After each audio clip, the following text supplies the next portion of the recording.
The man who always said, tomorrow. Daniel was a normal man. He lived in a small apartment in the city. The apartment was quiet. It was clean, but simple. Every morning, Daniel woke up at 7 o'clock. He brushed his teeth. He made coffee. He checked his phone. He left home at the same time every day. At work, Daniel did his tasks well. He answered emails. He joined meetings. He finished his reports. His coworkers liked him. His boss trusted him. From the outside, his life looked stable. But Daniel had a habit. He always said, tomorrow. He wanted to exercise. I'll start tomorrow, he said.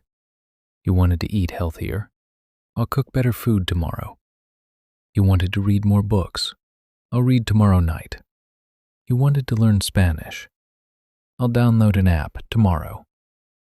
Tomorrow always sounded calm. Tomorrow felt organized. Tomorrow felt responsible. But tomorrow never arrived. After work, Daniel came home tired. He told himself he deserved rest. He sat on the sofa. He watched videos. He scrolled through social media. He checked the news. Hours passed quickly. Sometimes he looked at the clock. It was already late. I'll do it tomorrow, he whispered. One Friday night, Daniel stayed home alone.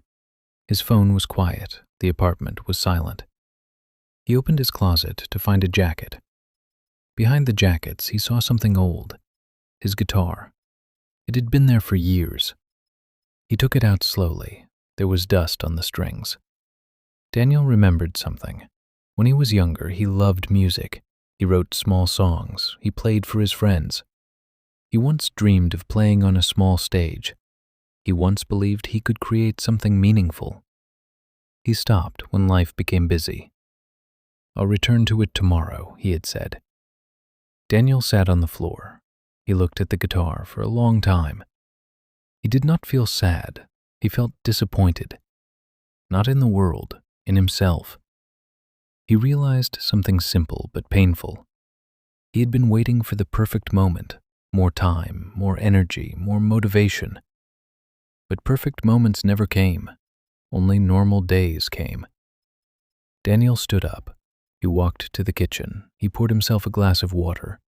He looked at his reflection in the window. He looked older than the boy in the photo. But he was still the same person. He walked back to the living room. He sat down. He picked up the guitar. His fingers felt stiff. He played one note. The sound was weak. He played another, then another. It did not sound good, but it sounded alive. Daniel smiled slightly. He did not promise to become great. He did not promise to change his life. He only said one sentence. Just 10 minutes. The next day, after work, he felt tired again. He almost sat on the sofa.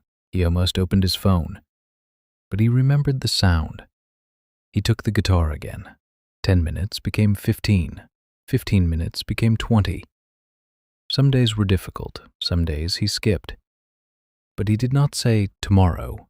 He said later today. Weeks passed. Daniel did not become famous. He did not quit his job. But something changed. He felt lighter. He felt proud of small progress. He began to wake up with a little more energy. He realized something important. Waiting is easy. Starting is uncomfortable. But starting is powerful. Daniel still says tomorrow sometimes. He is human. But now, when he hears himself say it too often, he stops. He breathes, and he asks, what can I do today? Because today is small, but today is real, and real is enough. That is the end of today's English story.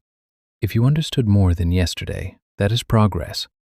Leave a comment and tell me one word or one part of the story you understood today. That will be your attendance. Come back tomorrow and let's learn English together, one story at a time.